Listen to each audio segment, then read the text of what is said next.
Hello dear students, am Avtar Singh and ਅੱਜ ਦੇ lecture ਵਿੱਚ ਆਪਾਂ ਆਪਣੇ ਫਸਟ ਚੈਪਟਰ ਸੈਟਸ ਦੀ ਐਕਸਰਸਾਈਜ਼ 1.3 ਸਟਾਰਟ ਕਰਾਂਗੇ, ਜਿਹੜੀ ਕਿ subsets and power sets based ਹੈ।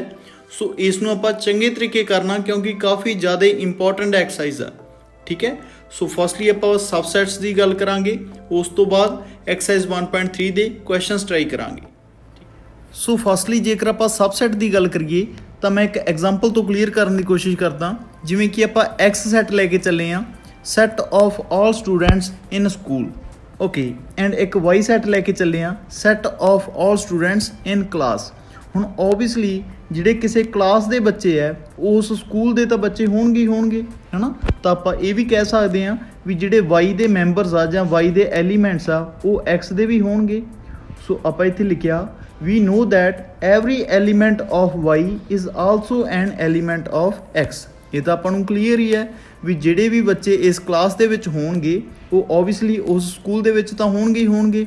ਓਕੇ, ਸੋ ਆਪਾਂ ਕਹਿ ਸਕਦੇ ਹਾਂ ਵੀ ਜਿਹੜੇ y ਦੇ ਮੈਂਬਰਸ ਆ ਜਾਂ y ਦੇ ਐਲੀਮੈਂਟਸ ਆ ਉਹ x ਦੇ ਐਲੀਮੈਂਟਸ ਵੀ ਹੈਗੇ ਆ। ਠੀਕ ਹੈ, so we say that y is subset of x means to say ਵੀ ਜੇਕਰ ਕਿਸੇ ਇੱਕ ਸੈੱਟ ਦਾ ਹਰੇਕ ਐਲੀਮੈਂਟ ਦੂਸਰੇ ਸੈੱਟ ਵਿੱਚ ਵੀ ਹੈਗਾ ਦੈਨ ਆਪਾਂ ਉਸ ਨੂੰ ਕੀ ਕਹਿ ਸਕਦੇ ਹਾਂ ਵੀ ਜਿਹੜਾ ਫਸਟ ਸੈੱਟ ਹੈ ਉਹ ਦੂਸਰੇ ਦਾ ਸਬਸੈੱਟ ਹੈ। ਜਿਵੇਂ ਆਪਾਂ ਇੱਥੇ ਲਿਖਿਆ y is subset of x, clear. And ਜੇਕਰ ਆਪਾਂ ਇਸ ਨੂੰ ਮੈਥ ਦੀ ਫਾਰਮ ਦੇ ਵਿੱਚ ਰੀਪ੍ਰਜੈਂਟ ਕਰਨਾ ਹੋਵੇ ਦੈਨ ਆਪਾਂ ਕਿਵੇਂ ਲਿਖਦੇ ਹਾਂ y is subset of x। ਠੀਕ ਹੈ, ਜਿਹੜਾ ਮੈਂ ਇੱਥੇ ਆਹ ਸਾਈਨ ਬਣਾਇਆ ਹੋਇਆ ਸੋ ਇਸ ਨੂੰ ਬੋਲਿਆ ਜਾਂਦਾ ਰਾਜੇ ਸਬਸੈਟ ਆਫ। ਠੀਕ ਹੈ, ਜਿਹੜੀ ਆ ਸੀ ਜੀ ਲੱਗ ਰਹੀ ਹੈ ਤੁਹਾਨੂੰ, ਇਸ ਦਾ ਕੀ ਮਤਲਬ ਆ, ਜਾਂ ਤਾਂ ਇਸ ਨੂੰ ਆਪਾਂ ਕਹਿ ਦਿੰਦੇ ਹਾਂ ਇਜ਼ ਅ ਸਬਸੈਟ ਆਫ, ਜਾਂ ਇਸ ਨੂੰ ਕਹਿ ਦਿੰਦੇ ਹਾਂ ਇਜ਼ ਕੰਟੇਨਡ ਇਨ। ਠੀਕ ਹੈ, ਕੰਟੇਨਡ ਇਨ ਦਾ ਮਤਲਬ ਵੀ ਸੇਮ ਹੀ ਹੁੰਦਾ। ਜਾਂ ਤਾਂ ਆਪਾਂ ਇੱਥੇ ਲਿਖ ਸਕਦੇ ਹਾਂ y is subset of x, ਜਾਂ ਆਪਾਂ ਇੱਥੇ ਲਿਖ ਸਕਦੇ ਹਾਂ y is contained in x, clear. So ਇਸ ਦੀ ਤਾਂ ਆਪਾਂ ਗੱਲ ਕਰ ਹੀ ਚੁੱਕੇ ਹਾਂ। ਦਾ symbol this one stands for is a subset of or is contained ਇਨ।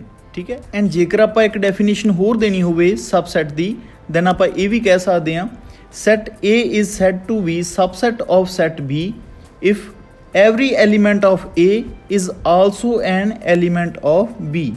ਬਿਲਕੁਲ ਸੇਮ ਹੀ ਸਿਚੁਏਸ਼ਨ ਆ ਜਿਹੜੀ ਆਪਾਂ ਕਲਾਸ ਤੇ ਸਕੂਲ ਦੇ ਕੇਸ ਵਿੱਚ ਲੈ ਕੇ ਚੱਲੇ ਸੀ, ਉੱਥੇ ਵੀ ਆਪਾਂ ਸੇਮ ਹੀ ਕਿਹਾ ਸੀਗਾ। ਸੋ ਆਪਾਂ ਇਸ ਨੂੰ ਕਿਵੇਂ ਲਿਖ ਸਕਦੇ ਹਾਂ ਵੀ ਜੇਕਰ A ਸਬਸੈਟ ਹੈ B ਦਾ, ਠੀਕ ਹੈ, ਦੈਨ ਕੀ ਹੋਏਗਾ ਵੀ ਜੇਕਰ ਕੋਈ A ਐਲੀਮੈਂਟ ਹੈ ਜਿਹੜਾ ਕਿ A ਸੈੱਟ ਨੂੰ ਬਿਲੋਂਗ ਕਰਦਾ ਦੈਨ ਕੀ ਹੋਏਗਾ ਜਿਹੜਾ A ਐਲੀਮੈਂਟ ਹੋਏਗਾ ਉਹ B ਨੂੰ ਵੀ ਬਿਲੋਂਗ ਕਰੇਗਾ ਹੀ ਕਰੇਗਾ। ਠੀਕ ਹੈ, ਸੋ ਇਸ ਦਾ ਰਿਵਰਸ ਵੀ ਪੋਸੀਬਲ ਆ। ਜਿਵੇਂ ਆਪਾਂ ਕਹਿ ਕੇ ਚੱਲੇ ਸੀ ਵੀ ਜਿਹੜੇ ਕਲਾਸ ਦੇ ਸੈੱਟ ਦੇ ਸਾਰੇ ਬੱਚੇ ਆ ਉਹ ਸਕੂਲ ਦੇ ਸੈੱਟ ਨੂੰ ਵੀ ਬਿਲੋਂਗ ਕਰਨਗੇ ਓਬਵੀਅਸਲੀ, ਹੈ ਨਾ। ਤਾਂ ਬਿਲਕੁਲ ਸੇਮ ਉਹੀ ਕੇਸ ਆਪਾਂ ਇੱਥੇ ਲੈ ਕੇ ਚੱਲੇ ਹਾਂ ਵੀ ਜੇਕਰ A ਸੈੱਟ ਆ ਜਿਹੜਾ ਉਹ B ਦਾ ਸਬਸੈੱਟ ਹੈ ਦੈਨ ਇਸ ਦਾ ਕੀ ਮਤਲਬ ਆ ਵੀ A ਦਾ ਕੋਈ ਵੀ ਐਲੀਮੈਂਟ ਹੋਊਗਾ, ਜਿਵੇਂ ਆਪਾਂ ਛੋਟਾ ਐਲੀਮੈਂਟ ਲੈ ਕੇ ਚੱਲੇ ਹਾਂ ਸਮੋਲ a, ਠੀਕ ਹੈ, ਇਹ ਕੀ ਹੋਊਗਾ B ਦਾ ਐਲੀਮੈਂਟ ਵੀ ਹੋਊਗਾ। ਠੀਕ ਹੈ, ਕਲੀਅਰ ਹੈ। ਓਕੇ, ਸੋ ਜਦੋਂ ਆਪਾਂ ਇੱਦਾਂ ਲਿਖਣਾ ਤਾਂ ਆਪਾਂ ਇਸ ਨੂੰ ਕਿਸ ਫਾਰਮ ਨਾਲ ਲਿਖ ਸਕਦੇ ਹਾਂ we often use symbol this one. So ਤੁਸੀਂ ਇਹ ਸਿੰਬਲ ਜ਼ਰੂਰ ਯੂਜ਼ ਕਰਨਾ ਕਿਉਂਕਿ +1 +2 ਦੇ ਵਿੱਚ ਤਾਂ ਇੰਨੀ ਜ਼ਿਆਦਾ ਨਹੀਂ ਇਸ ਨੂੰ ਦੇਖਿਆ ਜਾਂਦਾ, ਬਟ ਜੇਕਰ ਆਪਾਂ ਫਰਦਰ ਹਾਇਰ ਕਲਾਸਿਸ ਦੇ ਵਿੱਚ ਜਾਂਦੇ ਹਾਂ ਤਾਂ ਇਹ ਛੋਟੀਆਂ ਚੀਜ਼ਾਂ ਜ਼ਰੂਰ ਨੋਟ ਹੁੰਦੀਆਂ। ਠੀਕ ਹੈ, ਸੋ ਆਪਾਂ ਇਹ ਇੰਪਲਾਈਜ਼ ਦਾ ਸਿੰਬਲ ਜ਼ਰੂਰ ਦੇਣਾ। ਸੋ ਆਪਾਂ ਇਸ ਨੂੰ ਲਿਖ ਕਿਵੇਂ ਸਕਦੇ ਹਾਂ A is subset of B if A belongs to A implies that A belongs to B, clear.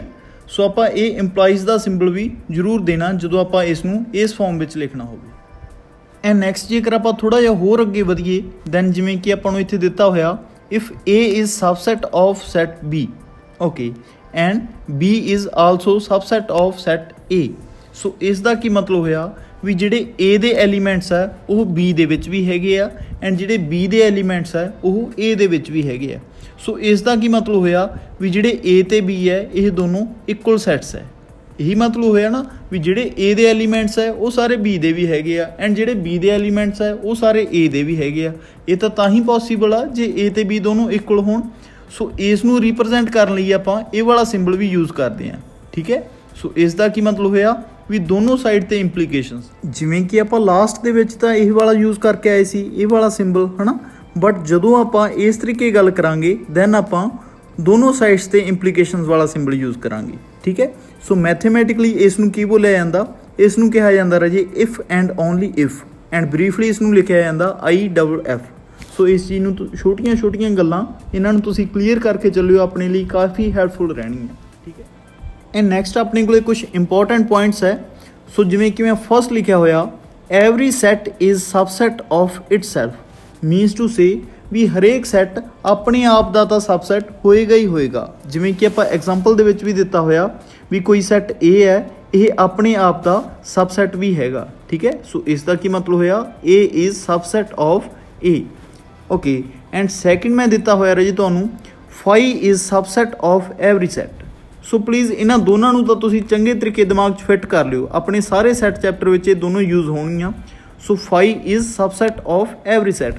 ਜਦੋਂ ਵੀ ਆਪਾਂ ਕਿਸੇ ਸੈੱਟ ਦੇ ਸਬਸੈਟਸ ਲਿਖਣੇ ਹੋਣਗੇ ਤਾਂ ਆਪਾਂ ਫਾਈ ਨੂੰ ਜ਼ਰੂਰ ਲਿਖਾਂਗੇ। ਫਾਈ ਯਾਦ ਆ ਨਾ, ਜਦੋਂ ਆਪਾਂ ਐਮਟੀ ਸੈੱਟ ਨੂੰ ਰਿਪਰੈਜ਼ੈਂਟ ਕਰਦੇ ਹੁੰਦੇ ਸੀ। ਸੋ ਜਿਹੜਾ ਫਾਈ ਹੈ ਇਹ ਹਰੇਕ ਸੈੱਟ ਦਾ ਸਬਸੈਟ ਹੋਏਗਾ ਹੀ ਹੋਏਗਾ। ਐਂਡ ਫਸਟ ਮੈਂ ਤੁਹਾਨੂੰ ਕਿਹੜੀ ਦੱਸੀ ਆ, every set is subset of itself. ਜਦੋਂ ਆਪਾਂ ਇਹਨਾਂ ਨੂੰ ਸਮਸ ਦੇ ਵਿੱਚ ਯੂਜ਼ ਕਰਾਂਗੇ ਤਾਂ ਤੁਹਾਨੂੰ ਹੋਰ ਜ਼ਿਆਦਾ ਕਲੀਅਰ ਹੋ ਜਾਣਗੇ, ਠੀਕ ਹੈ।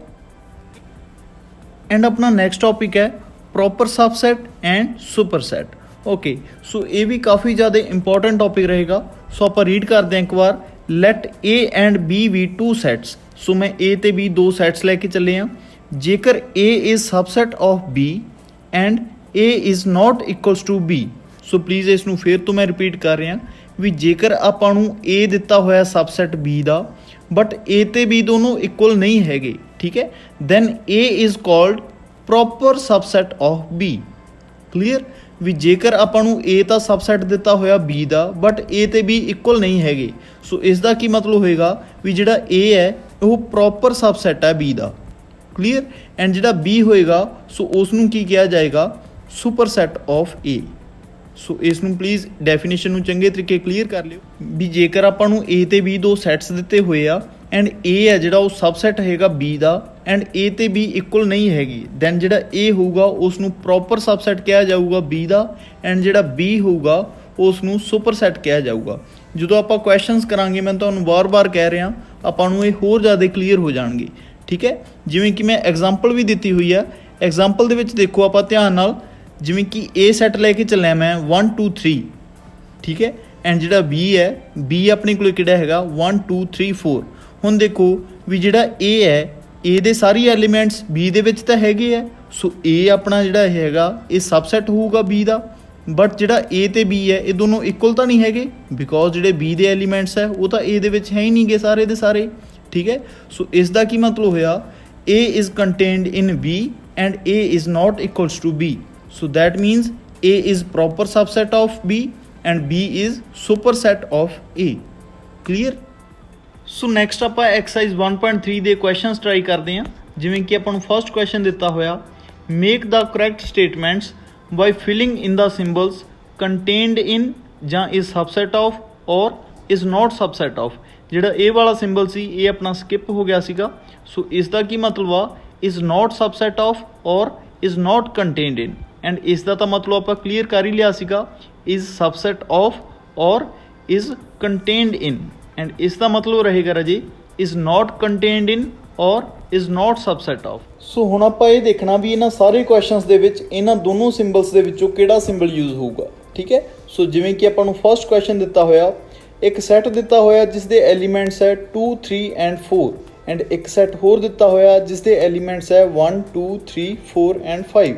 ਸੋ ਹੁਣ ਦੇਖੋ ਜੀ, ਜਿਹੜੇ ਫਸਟ ਸੈੱਟ ਦੇ ਐਲੀਮੈਂਟਸ ਆ ਉਹ ਸੈਕਿੰਡ ਦੇ ਵਿੱਚ ਹੈਗੇ ਆ, 2 ਵੀ ਹੈਗਾ, 3 ਵੀ ਹੈਗਾ ਐਂਡ 4 ਵੀ ਹੈਗਾ। ਸੋ ਇਸ ਨੂੰ ਆਪਾਂ ਕੀ ਲਿਖਾਂਗੇ, ਯੈਸ ਜਿਹੜਾ ਫਸਟ ਸੈੱਟ ਹੈ ਉਹ ਸੈਕਿੰਡ ਦਾ ਸਬਸੈਟ ਹੈਗਾ, ਠੀਕ ਹੈ। ਸੋ ਇਸ ਦਾ ਮੈਂ ਸਿੰਬਲ ਲਿਖਤਾ ਇਸ subset of, okay. So next ਆਪਾਂ ਨੂੰ ਸੈਕਿੰਡ ਦਿੱਤਾ ਹੋਇਆ, ਸੈਕਿੰਡ ਦੇ ਦੇਖੋ ਇੱਕ ਸੈੱਟ ਦਿੱਤਾ ਹੋਇਆ ਜਿਸ ਦੇ ਐਲੀਮੈਂਟਸ ਹੈਗੇ ਆ A B and C, and ਇੱਕ ਸੈੱਟ ਹੋਰ ਦਿੱਤਾ ਹੋਇਆ ਜਿਸ ਦੇ ਐਲੀਮੈਂਟਸ ਹੈਗੇ ਆ B C ਐਂਡ D। ਸੋ ਹੁਣ ਦੇਖੋ ਰਾਜੇ ਵੀ ਜਿਹੜਾ ਫਸਟ ਸੈੱਟ ਹੈ, ਫਸਟ ਸੈੱਟ ਦਾ ਜਿਹੜਾ A ਐਲੀਮੈਂਟ ਹੈ ਉਹ ਇਸ ਦੇ ਵਿੱਚ ਹੈ ਨਹੀਂ ਗਾ। ਸੋ ਓਬਵੀਅਸਲੀ ਆਪਾਂ ਨੂੰ ਕਲੀਅਰ ਹੋ ਗਿਆ, ਇੱਥੇ ਆਪਾਂ ਕਿਹੜਾ ਸਿੰਬਲ ਯੂਜ਼ ਕਰਾਂਗੇ, ਨਾਟ ਕੰਟੇਨਡ ਇਨ ਵਾਲਾ, ਠੀਕ ਹੈ। ਐਂਡ ਨੈਕਸਟ ਜਿਵੇਂ ਕਿ ਆਪਾਂ ਨੂੰ ਥਰਡ ਦਿੱਤਾ ਹੋਇਆ, X is a student of class +1 of your school, and second set ਦਿੱਤਾ ਹੋਇਆ X is student of your school। ਸੋ ਹੁਣ ਇਹ ਤਾਂ ਆਪਾਂ ਨੂੰ ਪਤਾ ਹੀ ਆ ਵੀ ਜਿਹੜੇ +1 ਕਲਾਸ ਦੇ ਸਟੂਡੈਂਟਸ ਹੋਣਗੇ ਉਹ ਸਕੂਲ ਦੇ ਸਟੂਡੈਂਟਸ ਹੀ ਹੋਣਗੇ। ਸੋ ਇੱਥੇ ਆਪਾਂ ਕਿਹੜਾ ਸਿੰਬਲ ਯੂਜ਼ ਕਰਾਂਗੇ, ਥਰਡ ਦੇ ਵਿੱਚ ਓਬਵੀਅਸਲੀ ਕੰਟੇਨਡ ਇਨ। ਠੀਕ ਹੈ ਓਕੇ। ਸੋ ਨੈਕਸਟ ਆਪਾਂ ਨੂੰ ਫੋਰਥ ਕੁਐਸਚਨ ਦਿੱਤਾ ਹੋਇਆ x is a circle in plane okay and x is a circle in same plane with radius 1 unit। ਸੋ ਰਾਜੇ ਜਦੋਂ ਵੀ ਆਪਾਂ ਨੂੰ ਇਦਾਂ ਦੇ ਕੁਐਸਚਨਸ ਮਿਲਣਗੇ ਵੀ ਇੱਕ ਦਾ ਆਪਾਂ ਨੂੰ ਡਾਇਮੈਂਸ਼ਨਸ ਦਿੱਤੇ ਹੋਣਗੇ ਐਂਡ ਇੱਕ ਦੇ ਡਾਇਮੈਂਸ਼ਨਸ ਨਹੀਂ ਦਿੱਤੇ ਹੋਣਗੇ, ਦੈਨ ਇਸ ਦਾ ਕੀ ਮਤਲਬ ਹੋਏਗਾ ਇਜ਼ ਨਾਟ ਸਬਸੈਟ ਆਫ। ਠੀਕ ਹੈ, ਬਿਕੋਜ਼ ਆਪਾਂ ਨੂੰ ਪਤਾ ਹੀ ਨਹੀਂ ਵੀ ਕਿੰਨਾ ਕੁ ਹੈਗਾ ਗਾ। ਸੋ ਇਹਨਾਂ ਨੇ ਇਹੀ ਕਿਹਾ ਹੋਇਆ ਨਾ ਵੀ x is a circle in a plane, ਵੀ ਪਤਾ ਹੀ ਨਹੀਂ ਵੀ ਕਿੰਨਾ ਕੁ ਨਿੱਕਾ ਸਰਕਲ ਹੈ। ਐਂਡ ਦੂਸਰਾ ਆਪਾਂ ਨੂੰ ਦਿੱਤਾ ਹੋਇਆ x is a circle in same plane with radius 1 unit. ਹੁਣ ਇਹ ਦੇਖੋ ਵੀ ਇਹ ਤਾਂ 1 ਯੂਨਿਟ ਦਾ ਹੈ, ਬਟ ਹੋ ਸਕਦਾ ਵੀ ਇਹ ਬਹੁਤ ਜ਼ਿਆਦਾ ਵੱਡਾ ਸਰਕਲ ਹੋਵੇ, ਹੈ ਨਾ। ਸੋ ਇਸ ਦੇ ਵਿੱਚ ਤਾਂ ਕੰਟੇਨਡ ਹੋ ਹੀ ਨਹੀਂ ਸਕਦਾ ਇਹ, ਜਾਂ ਇਸ ਦਾ ਤਾਂ ਸਬਸੈਟ ਹੋ ਹੀ ਨਹੀਂ ਸਕਦਾ। ਸੋ ਨੈਕਸਟ ਆਪਾਂ ਨੂੰ ਫਿਫਥ ਦਿੱਤਾ ਹੋਇਆ x is a triangle in a plane and x is a rectangle in plane. So ਹੁਣ ਦੇਖੋ ਇਹਦੇ ਵਿੱਚ ਆਪਾਂ ਨੂੰ ਦੋਨਾਂ ਦੇ ਨਹੀਂ ਦਿੱਤੇ ਹੋਏ ਇਹਨਾਂ ਨੇ ਵੈਸੇ ਤਾਂ, ਬਟ ਆਪਾਂ ਨੂੰ ਡਾਇਗਰਾਮਸ ਅਲੱਗ-ਅਲੱਗ ਦਿੱਤੀਆਂ ਹੋਈਆਂ। ਇਹ ਆਪਾਂ ਨੂੰ ਟ੍ਰਾਇੰਗਲ ਦਿੱਤਾ ਹੋਇਆ ਐਂਡ ਇਹ ਆਪਾਂ ਨੂੰ ਰੈਕਟੈਂਗਲ ਦਿੱਤਾ ਹੋਇਆ। ਸੋ ਇਹ ਵੀ ਨਹੀਂ ਪਤਾ ਵੀ ਟ੍ਰਾਇੰਗਲ ਕਿੰਨਾ ਕੁ ਵੱਡਾ ਹੋਊਗਾ ਜਾਂ ਕਿੰਨਾ ਕੁ ਛੋਟਾ ਹੋਊਗਾ, ਨਾ ਹੀ ਰੈਕਟੈਂਗਲ ਬਾਰੇ ਪਤਾ ਹੈ। ਸੋ ਇਸ ਦਾ ਵੀ ਆਨਸਰ ਕੀ ਆਊਗਾ ਨਾਟ ਕੰਟੇਨਡ ਇਨ। ਠੀਕ ਹੈ। ਸੋ ਨੈਕਸਟ ਆਪਾਂ ਨੂੰ ਸਿਕਸਥ ਦਿੱਤਾ ਹੋਇਆ, ਸਿਕਸਥ ਪਾਰਟ ਦੇ ਵਿੱਚ ਉਹਨਾਂ ਨੇ ਕਿਹਾ x is an equilateral triangle in plane okay and x is a triangle in same plane. So ਇਸ ਦਾ ਬੱਚੇ ਆਨਸਰ ਕੀ ਰਹੇਗਾ। ਸੋ ਇਸ ਦਾ ਦੇਖੋ ਆਪਾਂ ਨੂੰ ਜਿਹੜੇ ਡਾਇਗਰਾਮਸ ਆ ਦੋਨੋਂ ਟ੍ਰਾਇੰਗਲ ਦੀਆਂ ਹੀ ਦਿੱਤੀਆਂ ਹੋਈਆਂ ਐਂਡ ਦੋਨਾਂ ਦੇ ਆਪਾਂ ਨੂੰ ਡਾਇਮੈਂਸ਼ਨ ਵੀ ਇੱਕ ਦੇ ਵੀ ਨਹੀਂ ਗਿਵਨ ਹੈਗੇ।